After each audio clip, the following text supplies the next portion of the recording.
Pero magayunon an governance ninda kan paging simbahan ninda. Aktibo no maray. Gabos na mga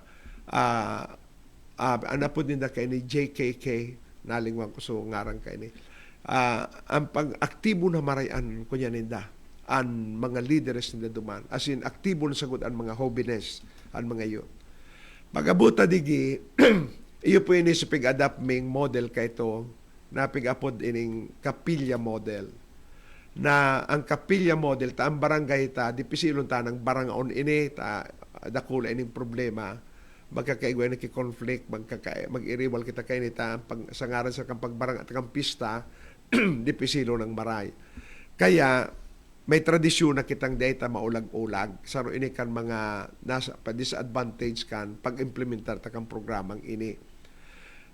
Now, ngunya, pigibota na mapakusog ang Barangay Pastoral Council. As in, sa paagi kan Barangay Pastoral Council na ini, makaganta ki mga programa. Ari na programa. Pigigibo mi keto, so isa buhay daa, taan, saro kang characteristics kan church renewed, pigsabi ko baka sa bago duman, participates in the mission of Christ as priest, prophet, and king. O yun da ini ang dapat na isabuhay kan mga yaon sa komunidad ta sa mga barangays. Ngunyan, ang kadaklan digi sa tuya ta, ang leaders ta, medyo impluensyado kan tradisyon ta, dakulo na naduduunan sa nata at amang ki-emphasis lang digi iyoan mga pagiging worshiping community ta. Kaya anas kadaklang kaan mga religious activities. Pero manungod na duman sa pagiging serving community, duman, importante yun duman ang role kang parish priest. Paano kita makasirbi sa mga tugang ta na dahil kita mako aki outside sources. Kundi, dyan mismo sa community, iyon ang nagtatarabangan. As in, sa pagtarabangan ayan, dyan nakakamati sa mga tugang tang kapuspalad na masabi, ang tugang ko, iyo ang nagtabang sa kuya. Bako na kung sa inahali na country and resources ta. Dyan minalago na marayan. Actually, sa kong experience, minalago na marayan sa rong community pag natatawang kiduon ini ong pig-apod tang kingly ining so participation ta sa pagkahadi ni Jesus Christ na paano maging serving community an sa tuyang komunidad. Dakulon an naingganyar ka na magbalis sa community iyan. Kaya ansar kaning halimbawa kanyaon kami kadto sa Taysan, halimbawa lang. Pero actual na nangyari ini. Halimbawa, may naghilang na sarong pamilya. So, agom iyon mabantay sa provincial hospital ka ito. So, mga aki, aradit pa, anong pigigiribukan mga yaon sa communities? Pigbabaranga-banga ang aki, pigatama ninda sa sendang mga harong. So, karabaw, dadarahon man kan may karabaw, tapag pasabsab kang karabaw niya, kaibanan sa karabaw ka itong pamilyang itong may pighilangan. Mga simplihon na so spirit kang bayanihan na isa sa buhay ta. Iyan ang minapalago kang pagigitang community. Kaya ining pong kung isipon ta kung paano pagsabuhay kan mga buhay sa komunidad, bako lang po sa ining pagputol-putulon ta ini na social action sana, ining liturgy sana, kung paano ta ini ma-integrate ang gabos na ini, as in ma-express ta yan sa community. Iyan ang minapalago na maray kang komunidad. Iyan ang minapatalubuong kang komunidad. Kaya, kung inipig sa buruhay tana, nagsasamba kita as a community, pagkatapos naglilingkod kita sa community, ang pagsaksita, pasiluna, bako ng dipisilo na maray. Na maturoon pa kita kan kadakol ng mga doktrina tana, ini ang kaipon, isabuhay ko, dipisilo ang pagsabuhay kaya na, ano sana sa isip mo. Pero kung pigsa sa buhay tana, pasilon ang pagsarabot kayan. Kayan ang luway-luway na pigibo me. Kaya lang, gusto kong ulitong giraray na dipisil ang pag-implementar kayo ta sa tuya. Kadaklang kang leaders ta, igwanan kitang traditional na concept kang pagigitang simbahan. Ang pag-uulag ka, dipisilo na ma-introduce ka kibago. Kaya medyo gulpian adjustment, gulpian pag kunya na dahil mo talagang halion, then ma-introduce ka kibago. Unless, kung makako ako ta ki mga araki pang leaders, iyan ang bagong Namatrain na kaya, siya. Napagkapag kang panahon, sindaan mapalit ka ining mga Oho. elders. Pag sa na-introduce mo simbahan. sinda sa context na ini, sa perspective na ini, kapag isimbahan ta, magayunon ko ta ang implementation ka ini. So, Kaya dako lang, lang nila challenge sa tuyang mga youth simbahan, Father. actually, dako lang kitang siya. Kaya lang, ang problema naman, matao ka ki oras, ang may mga oras, sa mga medyo advanced sa edad. Yung mga elders. Sa mga aki man na pwedeng mag-leader, ang problema, nagtatrabaho, naghanap buhay, Nagkaklase, etc. Kulang ki oras. Ayan po, kayan. Pagkatapos, minsan nakula ining conflict diyan sa barangay. May mga leaders man kitang haluyo na kahit pang panahon kasi dipisilon sa lidahan. Kaya igwa kita kaining mga na-encounter na arong kaini. Yan, mga, ang pagsasabi na dangong kupermi na tradisyon na inda sa inda na kinagurangan na nila. Kinagurangan na nila. Yan ang difficult, Father, ma-change. Ano?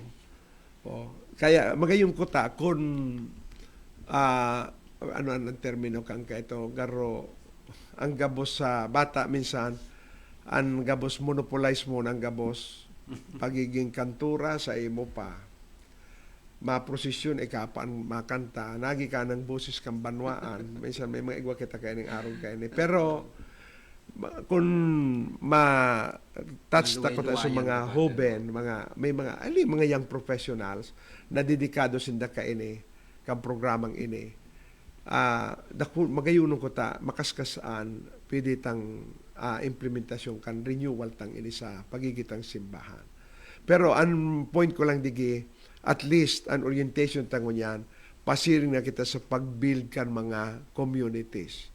As in, ang pag-build kay community po, bako man po iyan overnight, bako yan puzzle. Actually, kay puwanta diyan harar mo ng pagpangadji. Kung asaon ta sa dirita, dahil man kitang magiginibo ka ini, sa totoo lang. Kay puwanta diyan tabang kan Holy Spirit. Kay puwanta diyan grasya kan mahal na Diyos. Kaya sa nagmimisyong ko ta, bako sana na ang isip mo ma-organize ka, na maabot mo ang achievement, ang objective na yan, na maka-organize communities, pero bako, kay puwandigan hararam na spirituality man, na permi kang connected sa mahal na Diyos, tangani na ang grasya kan Diyos, iyon magtrabaho sa imo, sa paagi mo, bilang misyonero, tanganing mag-overflow yan sa communities. Yan na mga realization ko digi sa mga pag-organize mi kan mga communities Yan, na mas magayo na isa buhay na talaga ang ang role na bilang laity sa simbahan. Dapat masabutan tama mga katiwala kung ano ba ni spiritualidad igwa kita. Yeah. Ngunyan, inipong ko niya na ini, nagkaigwa kita ki DPA, nagi na ining sarukan mga commissions and ecclesial communities. Ayun na po inang kunya. Pero, answer po kaining mandaan mission kaini na mag-organize talaga ki mga basic ecclesial communities sa mga barangays ta.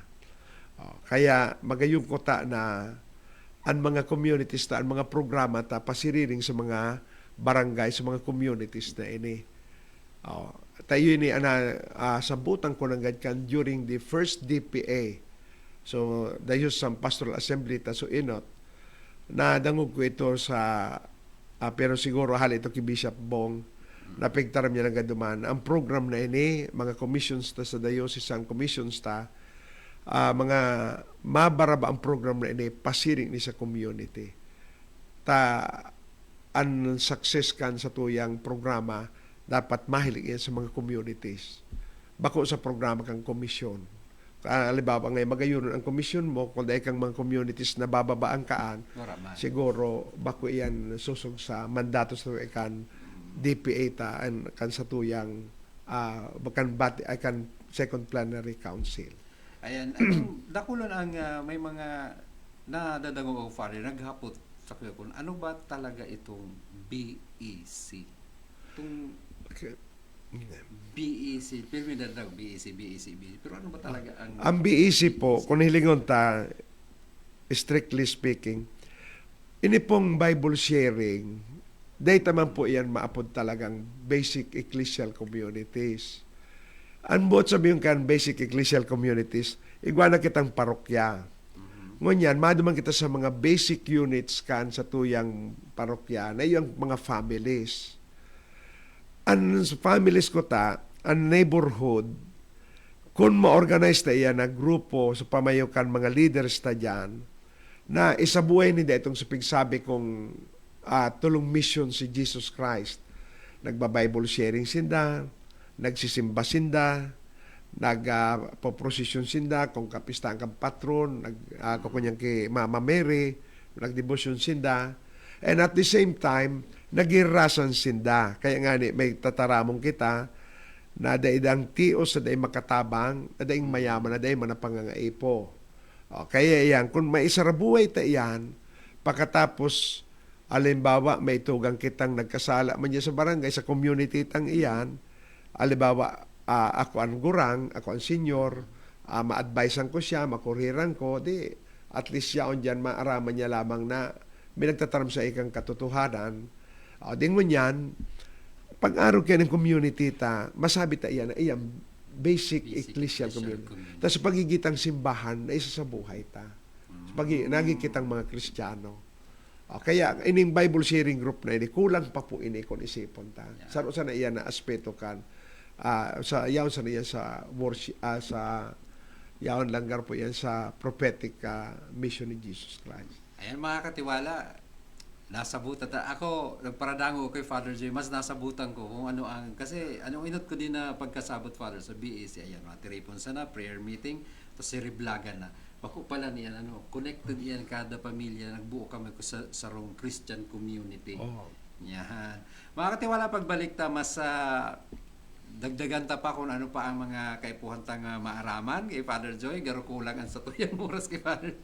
Magayon na naaraman ta kung paano na dapat kitang mga laity maging active participant kita sa simbahan, kung paano na ang simbahan din maging vital link between sa tuyang simbahan and sa mga sinasabi ta kayong mga nasa laylayan. Siguro mas importante ang dialogue, digdi and collaboration sa mga, and then effort din kan simbahan ta na magduman sa mga barangay. Mamaya pagbalik ta mas ma-explain ta pa yan. And bago kita mag-break, gusto ko lang batiyon ang mga friends na naghihiling sa tuyangon yan. Ay si Ate Joy Canoy Bansuela, ito Father Joy, one of my mentors, BEC. Happy Priest Day. Happy Priest Day po pala ni Father Joy. Thank you. And kay Ma'am Olive Job and kay Ma'am Aurelia Orense, happy Priest Day po. Kay Maricel Cruzis, tama bang pagbasa ko? Salamat, explanation about BEC. Happy Priest Day po, Father Joy, and all the priests in the diocese. Ayan ang mga viewers na. Of course, sa mga silent watchers and listeners natin. Kay Ma'am Marivic Blando Basmayor, happy Priest Day po. Ayan po ang mga nagkapir ang mga nag-message sa tuya dito sa tuyang Facebook Live. Mabalik pa po ang programang Ang Diocese Ngunyan. Ang Diocese Ngunyan.